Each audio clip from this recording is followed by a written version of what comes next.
नमस्ते dear viewers. आज के इस वीडियो में हम लोग कुछ मल्टीपल चॉइस क्वेश्चंस को डिस्कस करने वाले हैं मोलिक्यूलर कोलिजन्स के रिगार्डिंग। मेरे प्यारे व्यूअर्स, देखिए मोलिक्यूलर कोलिजन्स में हमें मीन फ्री पाथ पढ़ना है ना, और ट्रांसपोर्ट फिनोमेना पढ़ना है, काइनेटिक थ्योरी ऑफ गैसेस पढ़ना है। तो इन सारी चीज़ों को हम लोगों ने डिस्कस कर लिया है। ओके, तो आज के इस वीडियो में हम लोग कुछ सिंपल 15 क्वेश्चंस लिए हैं, है ना, मल्टीपल चॉइस क्वेश्चन है ये। तो चलिए ये जो हमारा क्वेश्चन है इसको यहाँ से स्टार्ट करते हैं। जो हमारा सबसे पहला क्वेश्चन है, ओके, पहला क्वेश्चन जो हम लोगों ने लिया है वो है in kinetic theory of gases it is assumed that okay all the molecules move in the same direction, molecules do not strike against the walls of the container, the collisions are elastic, there is force of repulsion between the molecules। okay, तो यहाँ पर कह ये रहा है मेरे प्यारे viewers कि जो काइनेटिक थ्योरी ऑफ गैसेस है उसमें क्या एज्यूम्ड है, ये कि जो मॉलिक्यूल्स है वो सेम डायरेक्शन में मूव करता है ना। तो देखिए, अगर आप काइनेटिक थ्योरी ऑफ गैसेस की बात करें तो जो मॉलिक्यूल्स है वो रैंडमली डिफरेंट डायरेक्शंस में मूव कर रही होती हैं with different speed. Okay, so this is not the correct option. दूसरा है आपका molecules do not strike against the walls of the container. देखो, आप जब काइनेटिक थ्योरी ऑफ गैसेस पढ़ोगे ना तो उसमें ये कहता है एक अजम्पशन कि हमारा जो मॉलिक्यूल्स है वो एक दूसरे के साथ कोलाइड भी करता है ना, और जो कंटेनर है उसके वॉल्स के साथ भी वो कोलाइड करता है। So this is also not the correct answer. Third क्या है, द कोलिजन्स आर इलास्टिक। बिल्कुल, यहाँ पर जो कोलिजन्स होता है ना वो इलास्टिक होता है। So this is the correct answer, क्योंकि फोर्थ ऑप्शन जो है इसमें भी क्या कह रहा है, there is force of repulsion between the molecules. तो काइनेटिक थ्योरी जो है आपका फोर्स ऑफ रिपल्शन के बारे में भी कहीं बात नहीं करता है। Okay, so C is the correct option. Now दूसरा जो क्वेश्चन हम लोग लिए हैं वो हम लोग लिए हैं आपका एक रिलेशन के रिगार्डिंग कि the relation P V is equal to R T, है ना, आपको पता है ये रियल गैस इक्वेशन है। Okay, can describe behaviour of real gas at, है ना, ये जो इक्वेशन यहाँ गिवन है P V is equal to R T, ये इक्वेशन जो है ना, बिहेवियर एक्सप्लेन करता है रियल गैस का। कब, है ना, ऑप्शंस में क्या है, high temperature and high density, या फिर high temperature and low density, या फिर low temperature and low density, या फिर low temperature and high density. Okay, so यहाँ पर देखिए ये जो इक्वेशन है ना, ये इक्वेशन हमें हाई टेम्परेचर और लो डेंसिटी का, है ना, बात बताता है। मतलब रियल गैस जब हाई टेम्परेचर और लो डेंसिटी पर होगा तो ये जो इक्वेशन है ना, हमें उसके बिहेवियर को एक्सप्लेन करता है। ठीक है, तो ये दूसरा क्वेश्चन। तीसरा क्वेश्चन अवोगैड्रो नंबर के रिगार्डिंग लिए है। क्या है, Avogadro number is the number of molecules in, देखिए आपको पता है 1 मोल ऑफ ए गैस में जो नंबर ऑफ मॉलिक्यूल्स प्रेजेंट होता है उसको अवोगैड्रो नंबर कहते हैं। सो देखिए ऑप्शंस में क्या है, 1 litre of gas at normal temperature and pressure, 1 mole of a gas, 1 gram of a gas, 1 kilogram of a gas. Okay, so Avogadro number क्या है, 1 मोल ऑफ गैस में जितने नंबर ऑफ मॉलिक्यूल्स होते हैं उनको कहते हैं Avogadro's number. Now let's move to the next question. Next question क्या है, Maxwell derive the expression for mean free path as, देखिए पहला ऑप्शन क्या है, 1/πd²n। देखो सबसे पहले जो है ना, मतलब सबसे पहले जो मीन फ्री पाथ का एक्सप्रेशन ऑब्टेन किया गया था ना वो एक्सप्रेशन ये वाला था, ये वाला, बट ये करेक्ट नहीं था। ओके, उसके बाद जो है क्लाउजेज ने एक और एक्सप्रेशन डिराइव किया, ओके, मीन फ्री पाथ का, वो वाला एक्सप्रेशन ये है 3/2πd²n, बट ये भी करेक्ट नहीं था। इसके बाद जो है ये 2 अटेम्प्ट्स के बाद जो है मैक्सवेल ने एक्सप्रेशन को डिराइव किया था। ओके, और वो एक्सप्रेशन था आपका 1/√2πd²n। ओके, जो हम लोग मीन फ्री पाथ, है ना, के लिए जो एक्सप्रेशन डिराइव किए थे वही एक्सप्रेशन जो है आपका मैक्सवेल का एक्सप्रेशन है। ओके, उसके पहले क्लाउजेस ने भी ऑब्टेन किया था, है ना, और उसके पहले ये वाला एक्सप्रेशन ऑब्टेन किया था। ठीक है, समझ पा रहे है ना।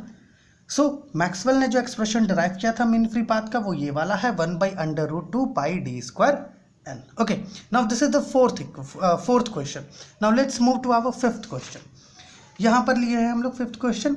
क्या है यहाँ पर, according to Brownian motion, okay, मतलब according to Brownian motion of particles becomes more fast with increase of temperature, decrease of temperature, increase of volume and decrease of pressure. देखिए क्या है, ये रहा है कि जो ब्राउनियन, मतलब जो रॉबर्ट ब्राउन थे, तो जो ब्राउन थे, है ना, उनके अकॉर्डिंग पार्टिकल्स का मोशन जो है और तेज हो जाएगा।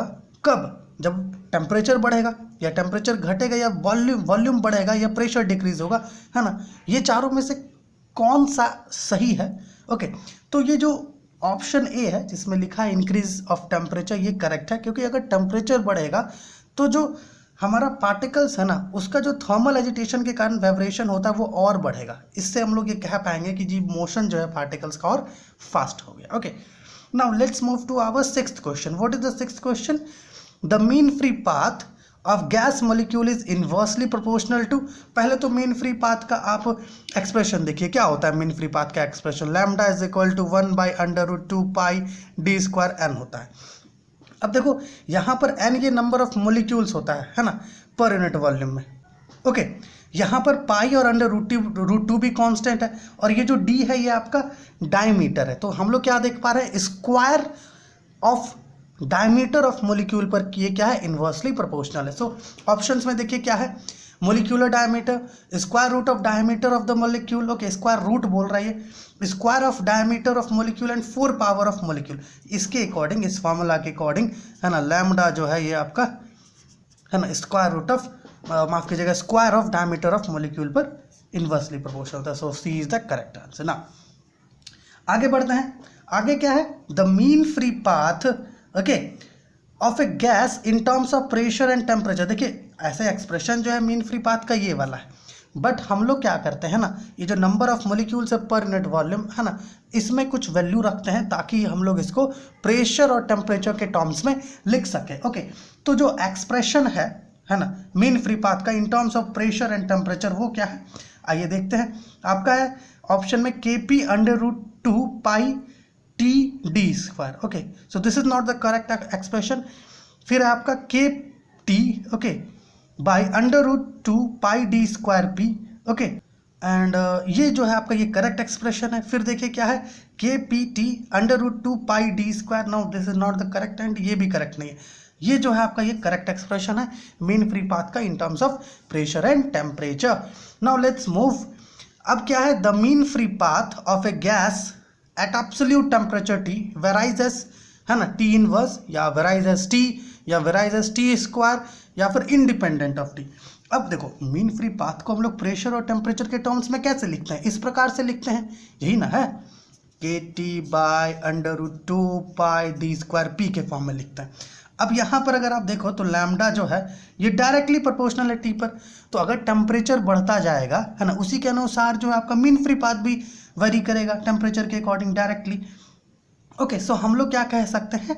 The mean free path of a gas at absolute temperature T varies as T, है ना, as T। This is the correct answer. Okay, now 9th question क्या है हमारा?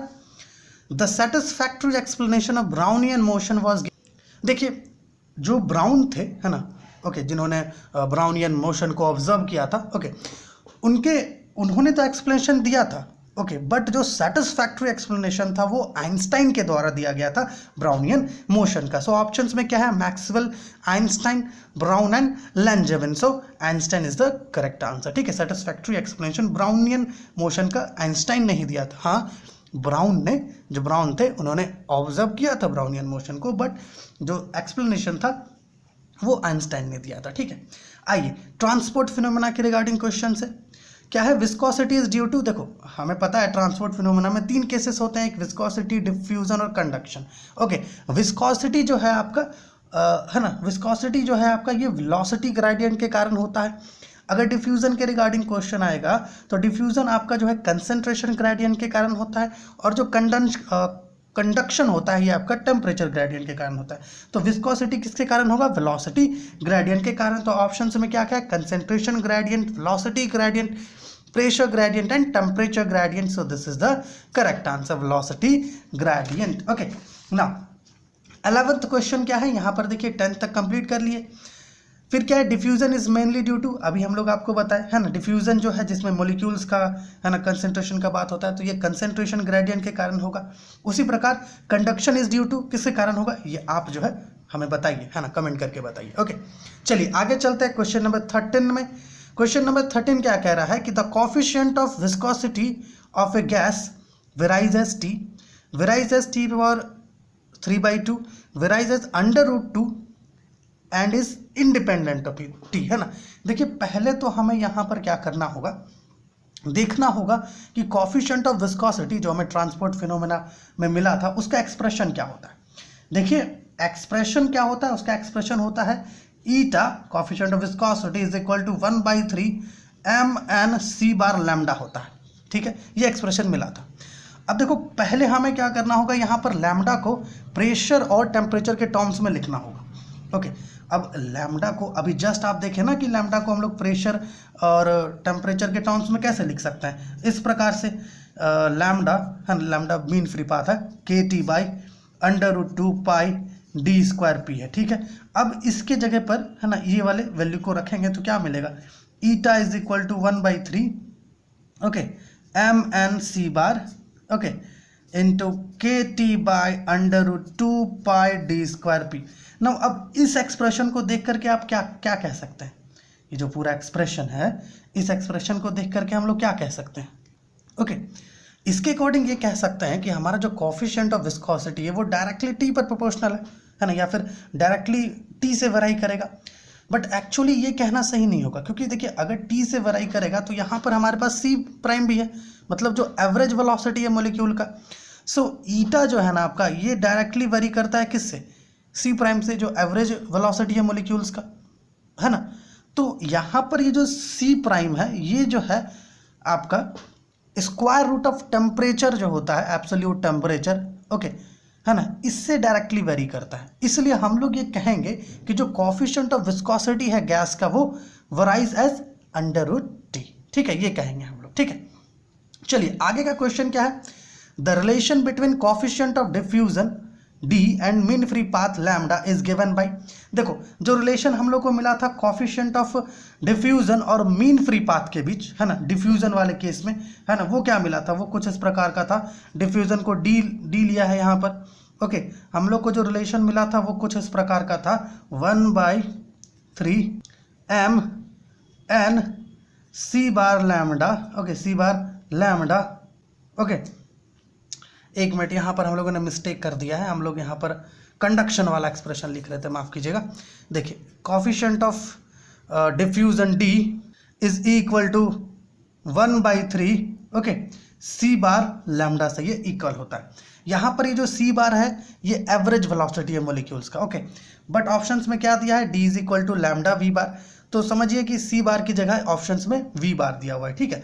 D is equal to lambda v bar, D is equal to 1/2 lambda v bar, D is equal to 1/3 lambda v bar and D is equal to 1/6 lambda v bar. So option number C आपका correct होगा। Coefficient of diffusion और mean free path okay इस relation से related होंगे 1/3 c bar lambda से, okay. Now last question काफी important question है, क्या है question, the relation between coefficient of viscosity and coefficient of conductivity के इज। देखो इन दोनों के बीच एक खासा रिलेशन है, तो इसके लिए पहले हमें क्या करना होगा, दोनों का जो एक्सप्रेशन है वो हमें यहाँ पर लिखना होगा। देखो कॉफिशिएंट ऑफ, अगर आप कॉफिशिएंट ऑफ विस्कोसिटी की बात करते हैं ओके ईटा की, तो इसको हम लोग कुछ इस प्रकार से लिख सकते हैं। अगर हम लोग मीन फ्री पाथ के वैल्यू को सब्स्टिट्यूट करते हैं तो इसको कुछ इस प्रकार से लिख सकते हैं 1/3 ओके पाई d²n ओके mn/c बार। आप n और n को कैंसिल करोगे तो आपको ईटा कॉफिशिएंट ऑफ विस्कोसिटी का वैल्यू मिलेगा mc bar okay by 3/√2 pi d²n, ठीक है। उसी प्रकार जो हमारा कॉफिशिएंट ऑफ कंडक्टिविटी है k, इसका वैल्यू जो है आपको क्या मिलता है 1/3/√2 ओके mc बार cv, यहाँ पे cv specific heat at constant volume है, पाई d² होता है। अब ऐसा करते हैं, यहाँ पे देखिए हर जगह क्या है k/ईटा है, k/ईटा है, तो हम लोग क्या करेंगे इन दोनों का रेशियो निकाल लेंगे। तो चलिए दोनों का रेशियो यहाँ पर निकालते हैं, ओके k/ईटा कर देते हैं, तो k क्या है 1/3/√2 mc bar cv by pi d², okay. फिर इधर क्या है आपका इसमें है देखिए n यहाँ पर नहीं होगा, n और n तो कैंसिल कर दिए थे, आपका होगा 1/3/√2 mc bar by pi d², okay. Now let's see, ये दोनों तो कैंसिल हो जाएगा यहीं पर, M C bar pi D square भी कैंसिल हो जाएगा, मतलब बचेगा K by eta is equal to C V बचेगा। ऑप्शंस में देखिए जो पहला ऑप्शन है हमारा K by eta is equal to C V, ये करेक्ट है। So this is the relation between coefficient of viscosity and coefficient of conductivity के। ठीक है, तो चलिए ये जो है हम लोग का मल्टीपल चॉइस क्वेश्चन था मोलिकुलर कोलिजन्स के रिगार्डिंग। 15 मल्टीपल चॉइस क्वेश्चन है और हमारा जो प्लेलिस्ट है मोलिकुलर कोलिजन्स का, उसे आप एक बार ज़रूर चेक करें, डेफिनेटली वो आपके लिए हेल्पफुल होगा।